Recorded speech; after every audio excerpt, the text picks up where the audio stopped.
Very good evening to everyone. So, எப்பொருள் யார் யார்வாய் கேட்பினும் அப்பொருள் மெய்ப்பொருள் காண்பது அறிவு. Today we are going to discuss about some important current affairs one by one, and as usual, so you can surely learn about from this video how you have to write the UPSC type of mains questions from the current affairs. Yes, let me discuss one by one. But first news today, National Recruitment Agency. Yes, we will elaborately discuss for UPSC candidate by last hours. Next news. National Seeds Corporation and Jute Corporation of India signed a memorandum of understanding to improve the production and productivity of raw jute in the country. Yes, that is the understanding. That means mutual understanding of memorandum in between the National Seeds Corporation and also Jute Corporation of India. Yes, for what purpose that means? Improving the production and productivity of raw jute. Yes, can you cut my point? Next news. India signed a cultural agreement with Israel. This point should be noted.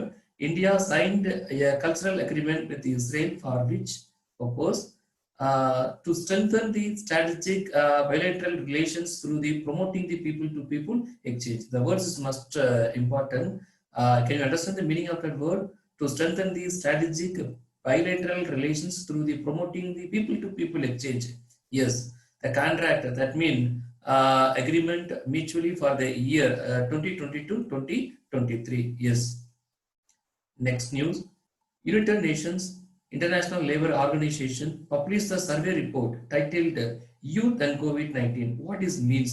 Yes, that's some impact on jobs, education, rights, and mental and well-being, which found that 50% of young people across the world are possibly subject to the anxiety or depression, and around 17% of them are already affected by it, and 38% of youths don't have a clear idea about the career or futures.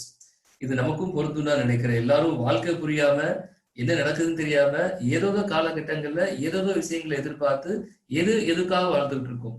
நமக்கான ஒரு clear path and clear visual இல்லை அப்படின்னா we can't do anything. So இது நம்ம எல்லாருக்கும் ஒரு பிரைமரியா தெரிஞ்ச விஷயங்கள்.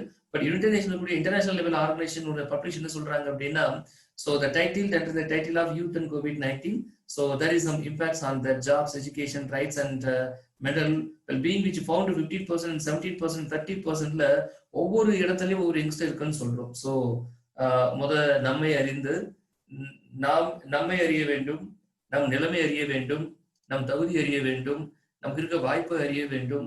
ஸோ அனைத்தையும் அறிந்து திறம்பட வாழ்க்கையில ஜெயிக்கிறதுக்கு மிக தெளிவான பாதையும் திடமான மனதும் வளர்த்துக்கிறதுக்கு நம்ம யங்ஸ்டர் தயாரா இருக்கணும். சரிங்களா? சரிங்க. அடுத்த செய்தி. மத்திய Pradesh is going to the first state in India to offer government jobs based on the score secured in the Common Eligibility Test, CET. Yes, already we quoted some of the news today.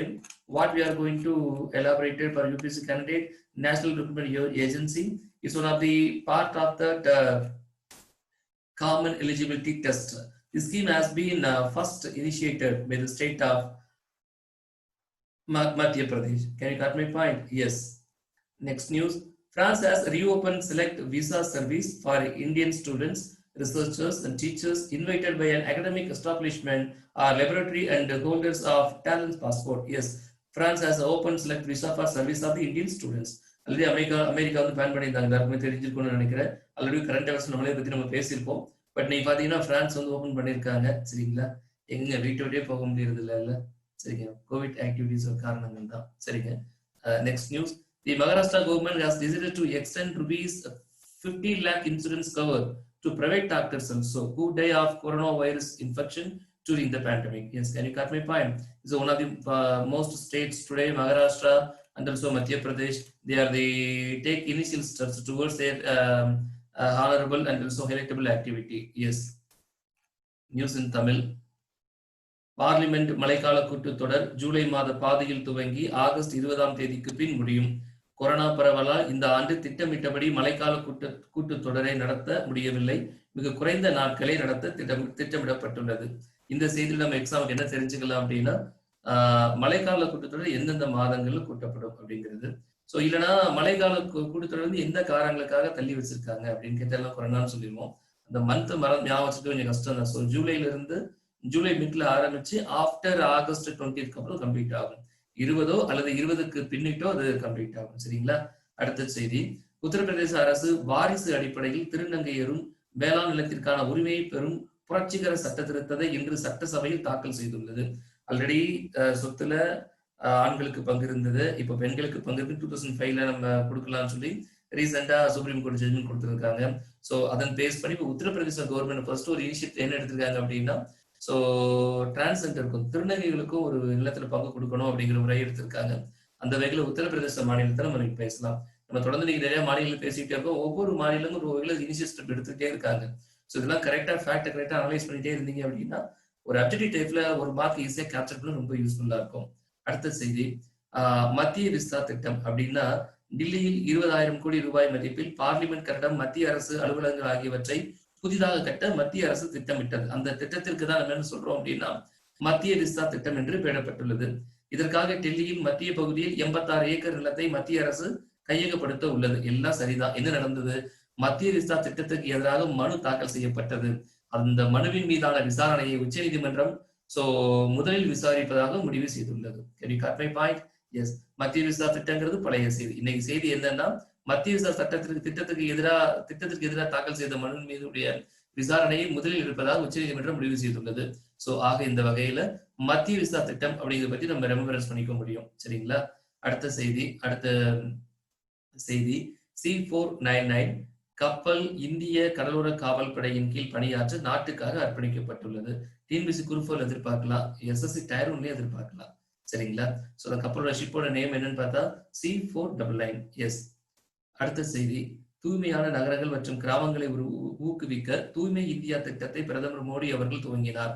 மத்திய வீட்டு வசதி மற்றும் நகர்ப்புற வசதித்துறை அமைச்சகம் சார்பில் ஒவ்வொரு ஆண்டும் மக்கள் தொகை அடிப்படையில் நகரங்களை பிரித்து அந்த நகரங்களின் தூய்மையை ஆய்வு செய்து பட்டியலிட்டு அதன்படி இந்தியாவிலேயே தூய்மையான நகரமாக தற்போது 4வது ஆண்டாக மத்திய பிரதேசத்தின் இந்தூர் தேர்வு செய்யப்பட்டுள்ளது. சோ தொடர்ந்து 4 வருஷமா இந்தூர் தான் தூய்மை நகரமா இருந்துட்டே இருக்குங்க.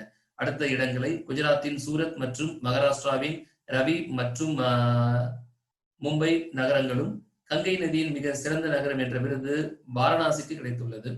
சென்னைக்கு 45வது இடத்துக்கு முன்னேறியுள்ளது. அவ்வளவுதான், சீக்கிரம் நம்மளும் வந்துருவோம். சரியா? சோ தூய்மையான மாநிலங்கள் பட்டியலில் சத்தீஸ்கர் முதலிடம் பிடித்துள்ளது. சோ இப்போ இது clean India, make in India. So clean India, தூய்மை இந்தியா நகரத்தின் கீழே என்ன ஸ்கீம் ஃபாலோ பண்ணீங்க அப்படின்னா நிறைய விஷயங்கள் அப்டேட் பண்ணிக்க முடியும். Yes, now let me discuss about for UPSC students. National recruitment agency என்ன டெஸ்ட்டுங்க? சிம்பிளா அந்த ஸ்டோரியை தமிழ்ல சொல்லணும் அப்படின்னா எஸ்எஸ்சில tier 1, tier 2, tier 3, tier 4 already இருக்கு. ரேங்கிங்கை பொறுத்த வரைக்கும் பிலிம்ஸ், மெயின்ஸ், அப்புறம் பர்சனல் டெஸ்ட்னு சொல்லி அப்புறம் ரிட்டன் டெஸ்ட் ஒன்று கொடுக்குறாங்க. அதுக்கப்புறம் இன்டர்வியூ இருக்கு. ஸோ டிஎன்பிசியை பொறுத்த வரைக்கும் குரூப் 4 மற்றும் குரூப் 2 நான் இன்டர்வியூ மட்டும் தான் ஈஸியஸ்டா இருக்கு. மற்றபடி மற்றதெல்லாம் நிறைய லேயர்ஸ் இருக்கு. அதே மாதிரி போஸ்டல் டிபார்ட்மெண்ட்டை பொறுத்த வரைக்கும் ஒரு எக்ஸாம் மட்டும்தான் இருக்கு. பட் ரொம்ப ரேண்டமா தான் போஸ்டிங்லாம் வர ஆரம்பிக்குது. இப்போ கவர்மெண்ட் செக்டார்ல கஸ்டி கேடர் போனோம், இல்ல அதுக்கு மேல ஒரு எக்ஸிகியூஷன் ஒரு டிபார்ட்மெண்ட்ல ஒரு அத்தரைஸ் கெட்டா போனோம் அப்படின்னா நம்ம எல்லாருக்குமே தெரியும் யூபிஎஸ்சி தான் எழுதி போகணும். அதை தவிர்க்கக்கூடிய B grade, C grade, D கிரேடுங்கிற போஸ்டிங்ஸ் எல்லாமே நம்ம ஸ்டேட்டா இருந்தா டிஎன்பிசியும், சென்ட்ரல் கவர்மெண்ட் இருந்தா ஸ்டாஃப் செலக்ஷன் கமிஷனும், பேங்கிங் செக்டாரா இருந்தா ஐபிபிஎஸ் மற்றும் ஸ்டேட் பேங்க் ஆஃப் இந்தியா எஸ்பிஐயும் செக்டார்லயும், ரயில்வேவா இருந்தா ஆர்ஆர்பியும் நம்ம அப்பியர் ஆகிட்டு இருக்கோம். இதுதான் நடைமுறை பழக்கங்கள் இருந்தது. அந்தந்த செக்டார், அந்தந்த ஏஜென்சிஸ் என்ன பண்ணாங்க அப்படின்னா like SSC, RRB, so TNPC என்ன பண்ணாங்க அப்படின்னா அவங்களுக்குன்னு ஒரு வரையறையை வகுத்து அந்த வரையறையின்படி prelims, mains, mark test, interview, அவங்களோட கட் ஆஃப் மார்க், எலிஜிபிள், அந்த மாதிரி ஒரு ஸ்கீம் டாப் டவுன் பண்ணி அதுபடி இவங்களால நடந்துட்டு இருந்தது. இப்போ நிறைய எஜுகேஷன்ல வந்து கவர்மெண்ட் நிறைய மாற்றங்களை மக்களுக்காகவும் மாணவர்களுக்காகவும் ஒரு வருங்கால இந்தியாவை ரொம்ப வளமா உருவாக்கணும் அப்படிங்கிறத mental strength is most important அப்படிங்கிறத அடிப்படையில ஒரு தரமான கல்வியை கொடுத்து வளமான சர்வன்ஸை வந்து மிக சரியான தகுதியுடன் நம்மளுக்கு தேர்வு செய்யணும் அப்படிங்கிறதுக்காக நிறைய இம்ப்ளிமெண்ட் பண்ணிட்டு இருக்காங்க. அந்த வகையில நம்ம என்ன கொடுத்துருக்காங்க அப்படின்னா நேஷனல் ரெக்ரூட்மெண்ட் ஏஜென்சி. நிறைய பேருக்கு என்ன டவுட் இருக்குன்னா, சார் இது தனியா இருக்குமா அது தனியா இருக்குமா? ரெண்டும் தனித்தனி அல்ல. எப்படி நம்ம 1ஆம் கிளாஸ்ல இருந்து 5ஆம் கிளாஸ் வரமோ, 5ஆம் கிளாஸ்ல இருந்து 8ஆம் கிளாஸ் வரமோ, அப்புறம் சொல்றோம் இல்லையா, ஆரம்பப்பள்ளி, நடுநிலைப்பள்ளி, ஆரம்பப்பள்ளி, நடுநிலைப்பள்ளி, மேல்நிலைப்பள்ளியா, அப்புறம் மேல்நிலைப்பள்ளி, உயர்நிலைப்பள்ளி இல்ல.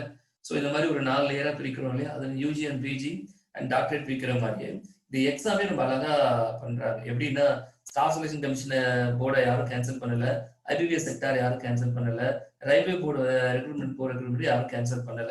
பட் இதுக்கு எல்லாம் ஆணி வேற என்ன பண்றாங்க அப்படின்னா, நேஷனல் ரெக்ரூட்மெண்ட் ஏஜென்சில ஒரு எலிஜிபிள் காமன் எலிஜிபிள் டெஸ்ட்னு வைக்கிறாங்க. இந்த டெஸ்ட் அப்பியர் ஆகும்போது நமக்கு ஒரு கட் ஆஃப் மார்க் கிடைக்கும். அந்த மார்க் வந்து நீங்க இந்த மாதிரி டிபார்ட்மெண்ட் எக்ஸாம் எழுதுறதுக்கு, தட் மீன் இந்த போர்ட் ஆஃப் எக்ஸாம் எழுதுறதுக்கு ஒரு இனிஷியல் மார்க்கா பார்க்கப்படுது. அதுதான் பிரைமரியா இருக்கு. ஒருவேளை இது பிரைமரி எக்ஸாம் எழுதி இதுல ஒரு மார்க் நம்ம ஸ்கோர் பண்ணி ஒரு பாயிண்ட் அழகா பாட் பண்ணி கொடுத்துருக்கோம். என்ன அப்படின்னா, the common eligibility test will be held twice a year. வருஷத்துக்கு 2 முறை நடக்குது. ஒன்ஸ் நீங்க எக்ஸாம் எழுதி ஸ்கோரை கேதர் பண்ணிட்டீங்க அப்படின்னா, CET will be the first level test to shortlist candidate and the score will be valid for 3 years. 3 ஆண்டுக்கு உங்க ஸ்கோர் வேலிடா இருக்கும். அப்ப இந்த 3 ஆண்டுகள் எடுத்து ஸ்கோரை வச்சு நீங்க SSC எழுதலாம், பேங்க் எழுதலாம், டிஎன்பிசி எழுதலாம். பட் இந்த டெஸ்ட் எழுதாம எந்த ரெக்ரூட்மெண்ட் செக்டார் எக்ஸாம் எழுத முடியும். இது பேசிக். இது எழுதுனதுக்கு அப்புறம் இதுக்கப்புறம் இந்த எக்ஸாம்ல என்ன பேட்டர்ன் மாற்றம் கொண்டு வர போறாங்க அப்படின்னு சொல்லி ஒவ்வொருத்தரும் அந்த நோட்டிபிகேஷன் அனௌன்ஸ் பண்ணுவாங்க. So whether the SSC or banking or TNPSC or MPSC or KPSC, Kerala public service commission, ஒவ்வொருத்தரும் அந்த செக்டாருக்கு உண்டான அடுத்த லெவல் எக்ஸாம் எப்படி வைக்கணும். பிரைமரி எக்ஸாம நேஷனல் ரெக்ரூட்மெண்ட் ஏஜென்சி மூலியமா காமன் எலிஜிபிலிட்டி டெஸ்ட்டை வச்சு முடிக்கிறாங்க. செகண்ட் வரக்கூடிய அடுத்த ரெஸ்பான்சிபிலிட்டி டெஸ்ட் எப்படி இருக்கும் அப்படிங்கிறத இண்டிவிஜுவல் ஏஜென்சி போர்டு வந்து முடிவு பண்ணும் அப்படிங்கிறத ஒரு கான்செப்ட். இதை கண்டு யாரும் பயப்பட வேண்டாம். இது ஒரு தெளிவான விஷயம்தான். ஒரு வருஷத்துல டயர் 1 எழுதிட்டு இன்னொரு டயர் 2க்காக இன்னொரு ஆண்டுகள் எக்ஸாமுக்காக நம்ம காத்துட்டு இருக்க காலகட்டங்கள்ல எலிஜிபிலிட்டி டெஸ்ட் எழுதும் போது நம்மளோட எபிலிட்டி கொஞ்சம் இன்க்ரீஸ் ஆகும். நம்ம போற பாதை சரிதான், நமக்கான வேலை கண்டிப்பா கிடைக்கும் அப்படிங்கிற ஒரு கான்ஃபிடன்ஸ் அதை இன்னும் ஹைலைட் பண்ணி கொடுக்கும். ஸோ கான்ஃபிடென்ட் இது நாலேஜ் ரெண்டுமே இந்த எக்ஸாம்ல கிடைக்கும் அப்படிங்கிறது என்னோட தனிப்பட்ட கருத்து. ரொம்ப யூஸ்ஃபுல்லாகவும் இருக்கும். ஸோ எல்லாருமே டெஸ்ட் அப்படின்னாலும் எல்லாருமே பயப்படக்கூடாது. யூபிஎஸ்சிலாம் பார்த்தீங்கன்னா எவ்வளோ லேயர்ஸ் அவங்க இருக்காங்க. ஸோ பிலிம்ஸ், மெயின்ஸ், இன்டர்வியூ எவ்வளோ லேயர்ஸ், எவ்வளோ பேப்பர்ஸ் எழுதி கிராஸ் பண்ண போக வேண்டியிருக்கு. ஸோ எல்லாருமே peoples become to educated. So நாளுக்கு நாள் எஜுகேட்டட் பர்சன்டேஜ் கூடிட்டே இருக்கு இல்லையா. ஸோ அதுக்கு தக்க இந்த காம்படிட்டிவ் ஸ்ட்ரென்த்தும் இன்க்ரீஸ் ஆகிட்டே இருக்கும். ஸோ அப்போ நீங்க இதை பத்தி பயப்படக்கூடாது. அதுக்கு உண்டான தகுதியை நம்ம வளர்த்துக்கணும். எப்பவுமே வாழ்க்கையில ஒரு பொருள் நமக்கு கிடைக்கல அப்படின்னா முதல்ல அது கிடைக்கலன்னு நம்ம வருத்தப்படக்கூடாது. அதுக்கு நாம தகுதியா இருக்கோமா நம்ம எப்பவுமே நம்ம நினைச்சு பார்க்கணும். நான் அந்த போன கரண்ட் அஃபேர்ஸ் ஸ்பெசிஃபிக்கா சொல்லியிருந்தேன். நம்மை அறிந்து, திறமையை அறிந்து, நம் தகுதியை அறிந்து. ஸோ இப்ப என்னால ஓட முடியுமான்னு கேட்டா என்னால நிச்சயம் ஓட முடியாது. என்னால நடக்கதான் முடியும் இல்ல. அப்போ நான் வந்து என்னால ஓட முடியாது அப்படிங்கிற கான்செப்டை முதல்ல நான் அறியணும். அதுதான் என்னுடைய நிலைமை, என்னுடைய தகுதி. அது வந்து என்னை தரம் தாழ்த்திக்கிறது அல்ல. என்னுடைய நிலைமையை அறிந்து, சூழ்நிலை அறிந்து நம்ம ஒரு செயல் செஞ்சோம் அப்படின்னா நம்ம பாதை ரொம்ப சரியான பாதையா இருக்குங்கிறது என்னோட கருத்து. ஸோ அதனால இந்த எக்ஸாம் பத்தி யாரும் ஒரே பண்ண வேண்டிய அவசியம் இல்லை. லிமிட் எழுதிதான் பார்க்கலாமே அப்படி என்னதான் இருக்கு அப்படின்னு சொல்லி. சரிங்களா? சரிங்க. அதை பொறுத்து தான் டீட்டெயிலா டிஸ்கஸ் பண்ண போறோம். ஸோ ஸ்டோரி நம்ம அழகா அவங்களுக்கு புரிஞ்சிருக்கும்னு நான் நினைக்கிறேன்.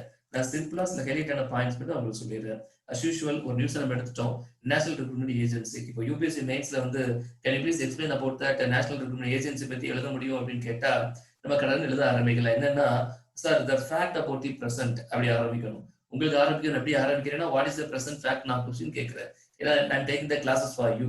பட் நீங்க மெயின்ஸ் ஆன்சர் எழுதும்போது என்ன சொல்லியிருக்கணும், எப்படி ஸ்டார்ட் பண்ணணும்னா, the initial fact or present fact about that national recruitment policy is reveals or clinchingly proved or clearly explained. look like நீங்க இந்த மாதிரி வேர்ட்ஸை பயன்படுத்தி நீங்க என்ன சொல்ல வரீங்க அப்படிங்கிறத முதல் வார்த்தையிலேயே சொல்லிடணும். அவர் நல்லவரா அப்படின்னு கேட்டா ஆமாங்க அப்படின்னு சொல்றதுக்கும், நல்லவர்னு சொல்றதுக்கும், அவர் வந்து ஒரு 15 விஷயங்களை சொல்லி அதுலலாம் அவர் நல்லவர்னு சொல்றதுக்கும் எல்லாத்துக்கும் அர்த்தங்கள் ஒண்ணுதான். ஆனா சொல்ற விதங்கள் வேறு. 15 விஷயங்கள் நீங்க சொல்ற வரைக்கும் அவங்க அவ்வளவு பொறுமையா இருக்க மாட்டாங்க. நல்லவர்னு சொன்னா அவர் எல்லாரையும் நல்லவராக தான் இருப்பாரு ஒரு அர்த்தம் இல்லையா. ஆமான்னு சொன்னா நல்லவருங்கிறது தான் அர்த்தம். அப்போ அதே மாதிரி ஃபர்ஸ்ட் இந்த நியூஸை பத்தி, இந்த சப்ஜெக்டை பத்தி எந்த அளவு எலாபரேட் பண்ண போறோம் அப்படிங்கிறத, ஒரு பேசிக் கான்செப்ட் என்ன அப்படிங்கிறத ஃபர்ஸ்ட் இம்ப்ரெஷன்லயே நம்ம சொல்லணும். அதனாலதான் உங்களுக்கு எப்பவுமே என்ன பண்றேன்னா, what is the present fact நான் சொல்றேன். அப்படி எழுதும்போது என்ன சொல்லுதுன்னா, த present fact about the national recruitment agency. The Union Cabinet chaired by the Prime Minister has decided to set up National Recruitment Agency to conduct a common preliminary examination for the various recruitment in the central government. Yes, and let it be right to start. நம்ம அதை எப்படி எழுத ஆரம்பிக்கலாம் அப்படின்னா, What are the implementations? நீங்க அப்படியே reverse போட்டுக்கோங்க. The implementations are visuals. Our implementation are established. என்ன பண்ண போறாங்க, என்ன பண்ண தயாரா இருக்காங்க, நல்ல வார்த்தை உள்வாங்கி எழுதணும். இம்ப்ளிமெண்ட் பண்ணியாச்சா? இப்போ என்ஆர்ஏ பொறுத்த வரைக்கும் இம்ப்ளிமெண்ட் ஆயிருச்சா? இல்ல. இப்பதான் மகாராஷ்டிரா வந்து ரெடியா இருக்காங்கன்னு நினைக்கிறேன். கிலோ ஸ்டேட் நம்ம பார்த்தோம். ஸோ தயாரா இருக்காங்க, அவங்க பண்ணலாம் அப்படின்னு சொல்லி ரெடியா இருக்காங்க. Look like wise Maharashtra government, I'm sorry Maharashtra இல்ல மத்திய பிரதேஷ் மாதிரி ரெடியா இருக்காங்கன்னு சொல்றோம். அப்போ தீஸ் ஆர் தி நியூஸோட அப்டேஷன் லெவல் தான்.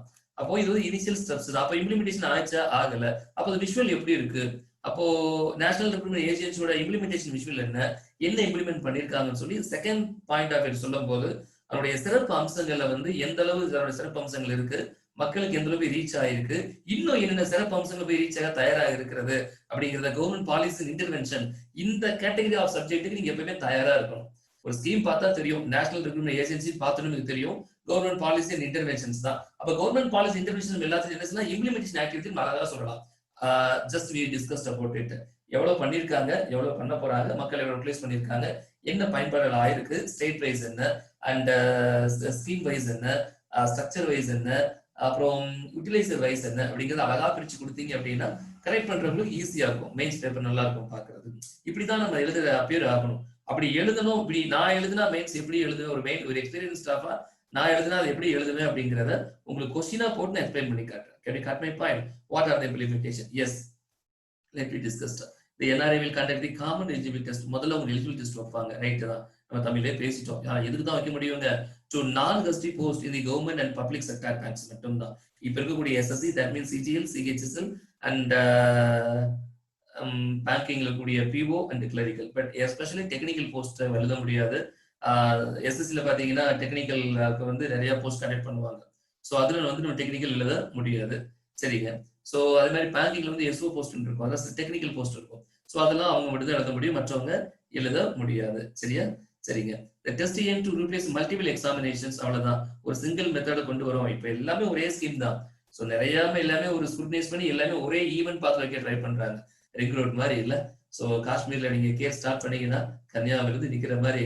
So through the Kerala of the entire path is the same mode of that ஆக்டிவிட்டியா இருக்கணும். அது மக்களுக்கு வந்து பாரபட்சம் இல்லாம எல்லாருக்கும் யூட்டிலைஸ் பண்ணக்கூடிய ஒரு வாய்ப்பா இருக்கணும் அப்படிங்கிறது தான் கவர்மெண்ட் அடுத்தடுத்து சொல்லக்கூடிய பாலிசிஸ் நம்ம தெரிஞ்சுக்க முடியுது. சரிங்க. ஸோ ஆல்ரெடி இப்ப எல்லாருமே என்ன டவுட்னா, நம்ம தமிழ்லயே பேசிட்டோம், ஸ்டாஃப் செலக்ஷன் கமிஷன் ரயில்வே இருக்கும்லாம் கேன்சல் பண்ணுவாங்களா? இல்லைங்க, தெளிவான பாயிண்ட் கொடுத்துட்டாங்க. Will remain in place. கண்டிப்பா அது இருக்கும். பட் ஒரு ஆக்டிவிட்டி எப்படி இருக்கும் அப்படின்னு பாத்தீங்க அப்படின்னா, this point must be important. I am going to highlighting here. கொஞ்சம் பொறுமையா லிசன் பண்ணுங்க. Based on the preliminary screening done at the CET score level, final selection of the recruitment shall be made through the separate specialized tiers, tier 1, tier 2, etc. for examination, which shall be conducted. The point should be noted, which shall be conducted by the respective recruitment agencies. Then what are the expected recruitment agencies? As we discussed likewise, கீழ தெளிவா இருக்கு. National recruitment agency அப்படின்னா என்ன அப்படின்னா, நம்ம அதில் ஒரு point discuss பண்ணோம், அதையும் சேர்த்து பேசிடலாம். Expected and respective recruitment agencies என்ன அப்படிங்கிறதையும் பேசிடலாம். ஏன் இந்த பாயிண்ட் சொல்ல வேண்டிய கட்டாயத்தில் இருக்கு அப்படின்னா, நேஷனல் ரெக்ரூட்மெண்ட் ஏஜென்சில அப்படின்னா 1860 கூடிய சொசைட்டி ரெஜிஸ்ட்ரேஷன் ஆக்ட் வச்சுதான் இம்ப்ளிமெண்ட் பண்றாங்க. இதுல கண்டிப்பா ஒரு சேர்மன் இருப்பாரு. இந்த ஒரு பாயிண்ட் கண்டிப்பா ரெப்ரசன்டேட்டிவ், அந்த representative that means Ministry of Railways, Ministry of Finance and Department of Financial Service, SSC, Railway and IBPS. So அப்ப இதுல இருந்து எல்லாருமே ஒரு மெம்பராகவும் இருப்பாங்க. Can you cut my point? அப்போ the point should be noted, which shall be conducted by the respective recruitment agencies. These are the agencies: Ministry of Railways, Ministry of Finance and Department of Financial Services, Staff Selection Commission, Railway Recruitment Board and Indian Packing Personnel Services. These are the recruitment agencies. Primary preliminary exam அவங்க conduct பண்ணிட்டு அடுத்த layer என்னங்கிறத தெளிவுபடுத்துவாங்க. கொஞ்சம் wait பண்ணுங்க. அதுக்குள்ளேயே அவசரப்பட்டு தரதரன்னு எல்லா முடிவு எடுத்து வார்த்தைகளை கொட்டிட வேண்டாம். எதுக்குமே நிதானம் தேவை. என்ன நடக்குதுங்கிறத நிதானத்தை நின்று புரிந்து நம்ம அண்டர்ஸ்டாண்ட் பண்ணி நம்ம ரெஸ்பான்ஸ் கொடுக்கலாம். சரிங்களா? சரிங்க. Support CET common eligible test அப்படின்னா என்னங்க? வருஷத்துக்கு 2 டைம் நடத்த போறாங்க. அழகா சொல்லிட்டாங்க. There will be different from graduation level, +2 and 10th level. ஒவ்வொரு லெவலுக்கும் different type of the examinations இருக்கும். So maximum 12 Indian major language use பண்றதா சொல்லி பிரைவேட் எக்ஸாம்ல பாத்தீங்கன்னா தமிழ்ல இருக்கு. 2011 தமிழ் கொடுக்க ஆரம்பிச்சிட்டாங்க. ஸோ ரீஜனல் லாங்குவேஜ் எல்லாம் வர ஆரம்பிச்சது. இப்போ அவங்க 12 மேஜர் இந்தியன் லாங்குவேஜஸ் வந்து சூஸ் பண்ணிருக்காங்க. ஸோ அது மட்டும் இல்ல, டெக்னிக்கல் எக்ஸாமுக்கு வந்து வாய்ப்பு இல்லை. நான் டெக்னிக்கலுக்கு மட்டும்தான் இருக்கு. அதே மாதிரி group B, group C, group B post மட்டும்தான். ஜஸ்டிஸ் ரயில்வே ஏ கிரேடுக்குலாம் வர வாய்ப்பு இல்லை. சரிங்களா? ஸோ அது மட்டும் இல்ல, இது வருஷத்துக்கு 2 பேர் நடத்துறது வந்து எவ்வளவு நாள் வேலிட்னு அழகா சொல்றாங்க. The score will be valid for 3 years. 3 ஆண்டுகள் இருக்கும். ஒரு டைம் எழுதி பாஸ் பண்ணி வச்சிட்டீங்கன்னா அதை பயன்படுத்தி அடுத்தது எஸ்எஸ் எக்ஸாம் எழுதலாம். அப்போ national recruitment agency combine with staff selection commission or other recruitment agencies so conduct the government competitive examination care afterwards. Can you got my point? Already மத்திய பிரதேச தயாராகிட்டாங்க, நம்மளும் தயாராகிக்கோங்க. இதுக்கு உண்டான சிலபஸ் ஸ்ட்ரக்சர் அனௌன்ஸ் பண்ணுவாங்க, அதுக்கும் நம்ம தயார்படுத்திக்கணும். அது is not apart from that our tier 1 tier 2 apart இருக்காது. அதுல இன்க்ளூட் ஆன ஒரு இன்கார்பரேட்டட் டாபிக்காக அதுவும் இருக்கும். ஸோ இதை நினைச்சு யாரும் பயப்பட வேண்டிய அவசியம் இல்லை. சரிங்களா? ஏஜ் ரிலாக்ஸேஷனை பொறுத்த வரைக்கும் அஸ் யூஷுவல் என்ன மெயின்டைன் ஆகுதோ அது அப்படியே மெயின்டைன் ஆகுதுங்க. சரிங்க? சரி, ஸ்டாஃப் செலக்ஷன் கமிஷன் அதை பத்தி சிம்பிளா சில ஹெட்லைன் தான். அப்ப ரெக்ரூட்மெண்ட் ஏஜென்சி நம்ம பேசிட்டே இருக்கோம். அப்ப ஸ்டாஃப் செலக்ஷன் கமிஷன் எந்த வருஷம் ஏற்படுத்தப்பட்டது அப்படின்னா 1975 கான்ஸ்டிடியூட்ல கால் பண்றாங்க. But same was redesignated in the year of 1977 தான். 1977 டிசைன் பண்ணியிருக்கோம். சரிங்களா? சோ இந்த ஸ்டாஃப் செலக்ஷன் கமிஷன் என்ன பண்றாங்க அப்படின்னா is an attached office and department of postal and training under the Ministry of Postal Public Grievances and Pensions. So இதன் மூலியமா தான் நீங்க ஸ்டாஃப் வந்து ரெக்ரூட்மெண்ட் எடுத்து அனுப்பிச்சிட்டே இருக்காங்க. எதுக்காக ரெக்ரூட்மெண்ட் போடுறாங்கன்னா various group of B, C and D career type of the postings. Yes, headquarters at New Delhi. Yes, can you cut my point? 1977 இப்போ நியூ ரெக்ரூட்மெண்ட் ஏஜென்சிஸ் கிரியேட் பண்ண மாதிரி ஸ்டாஃப் செலக்ஷன் கமிஷன் கிரியேட் பண்ணாங்க.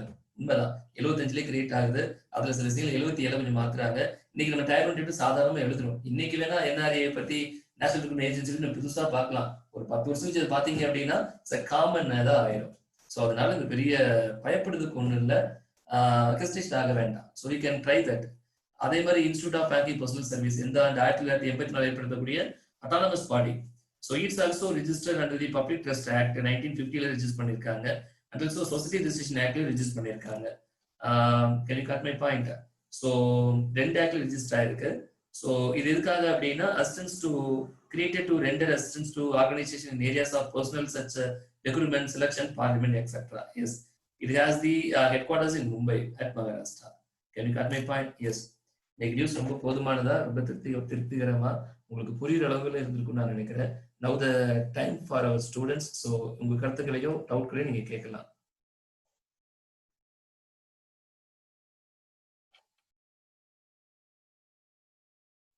Yes sir, ஏதாவது இருக்கீங்களா?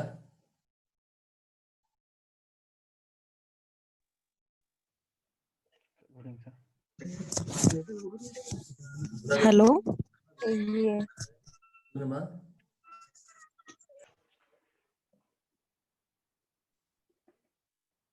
சுதாகர் சொல்லுங்க.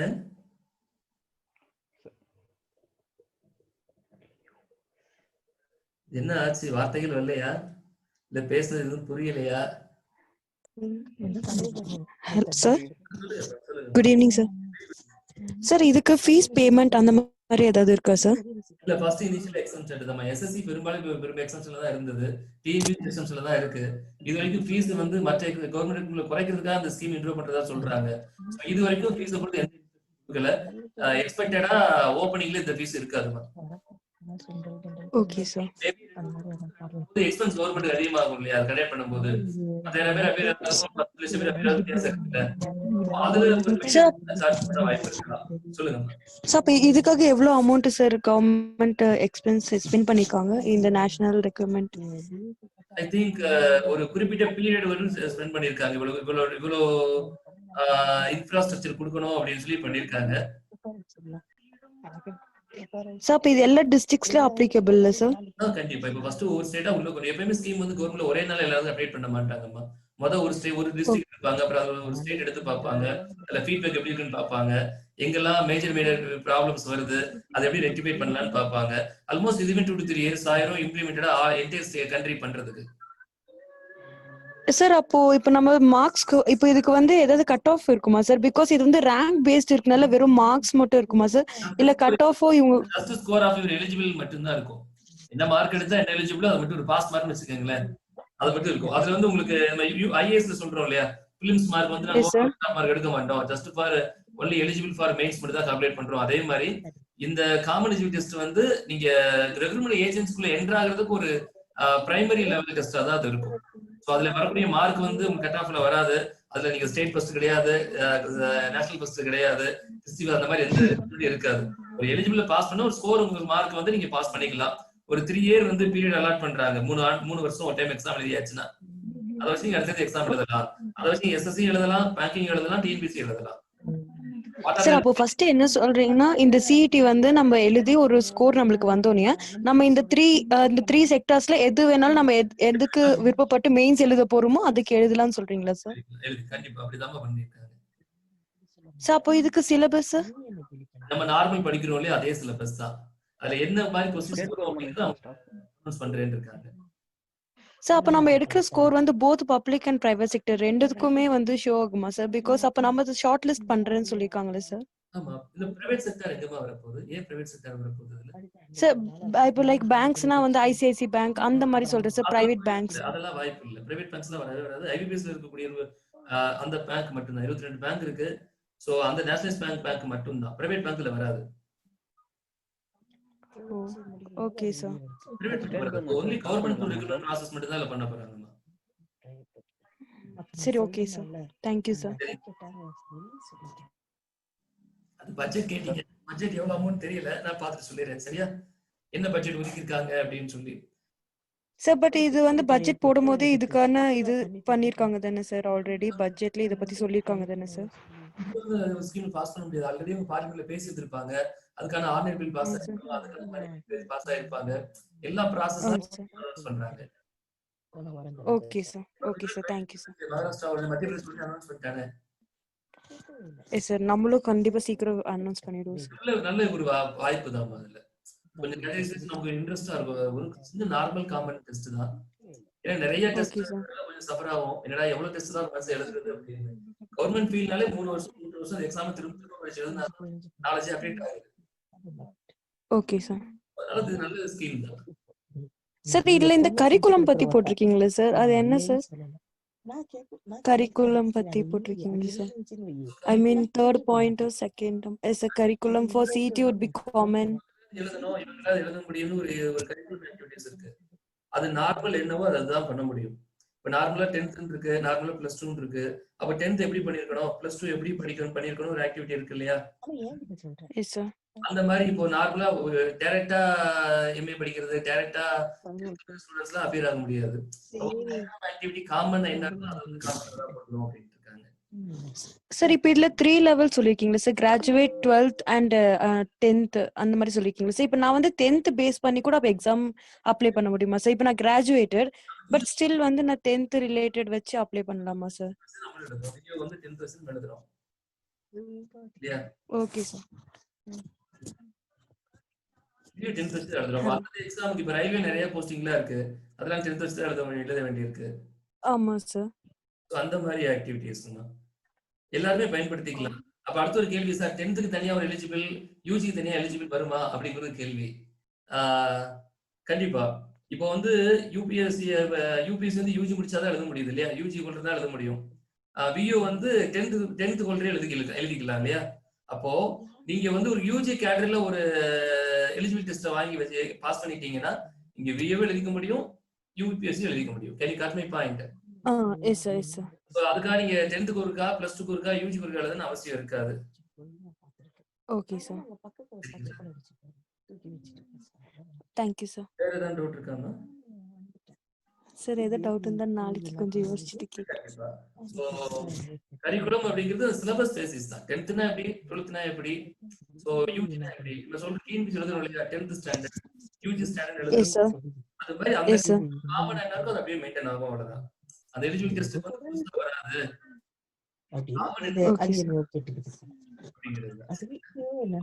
Okay sir. Sudhakar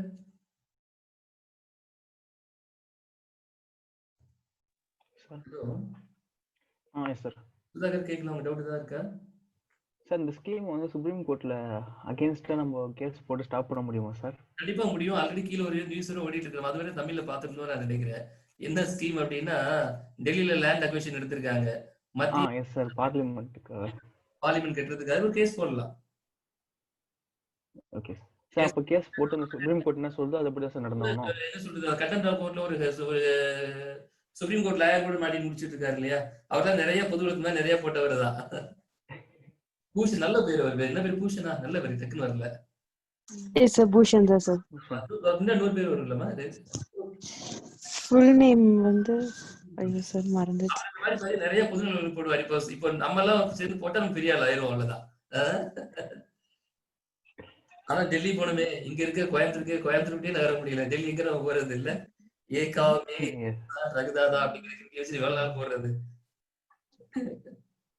சரிதான்.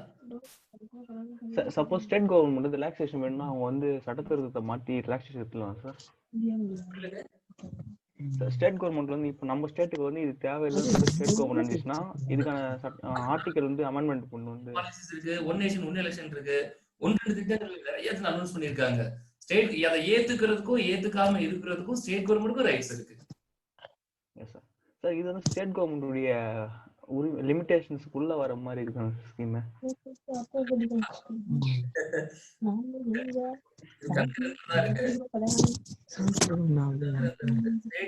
ஸ்டேட்டும் பண்ணிக்கலாம்.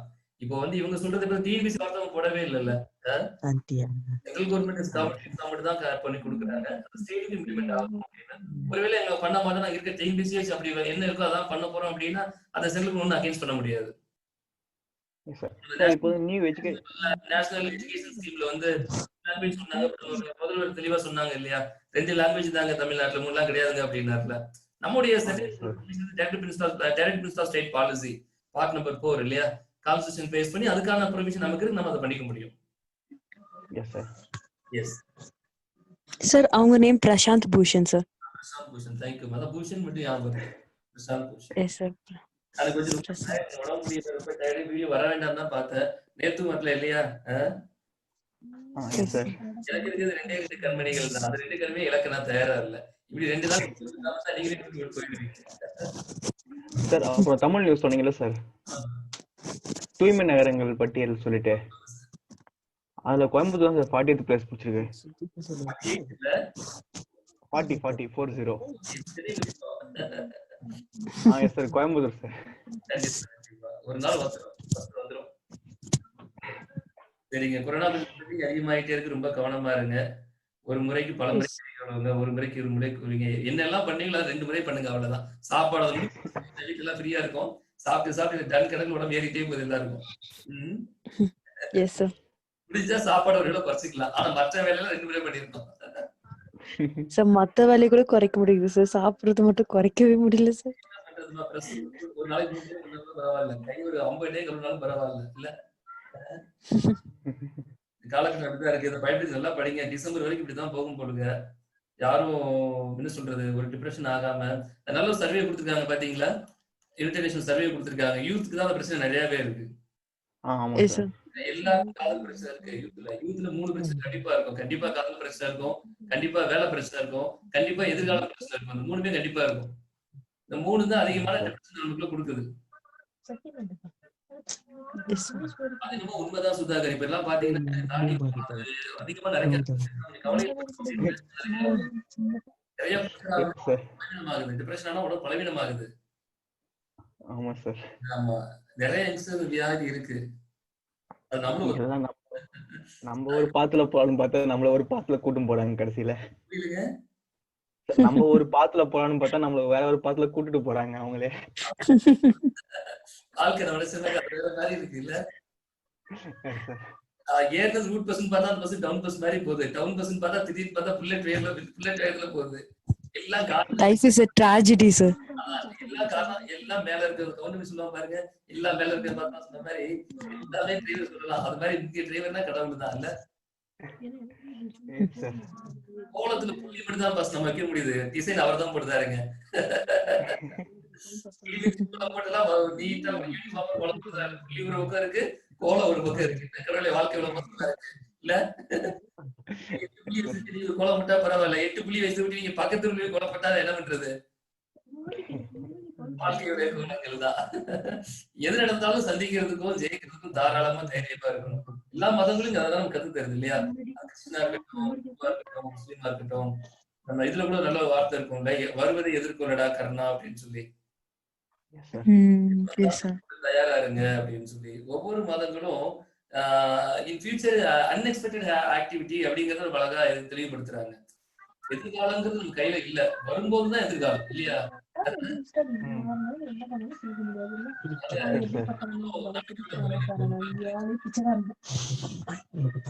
சரிங்க. நாளைக்கு மறுபடியும் இந்த விவாதத்தை நம்ம ஸ்டார்ட் பண்ணிக்கலாம்.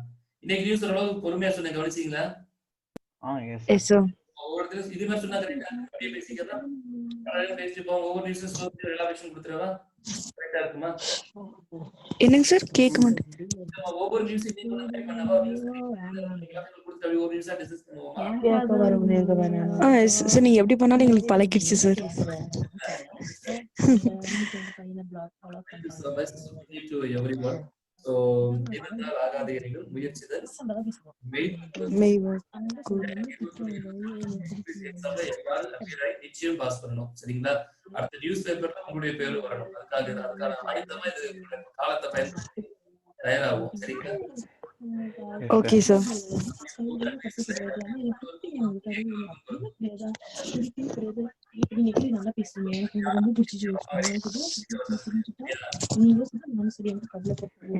நன்றி, வணக்கம்.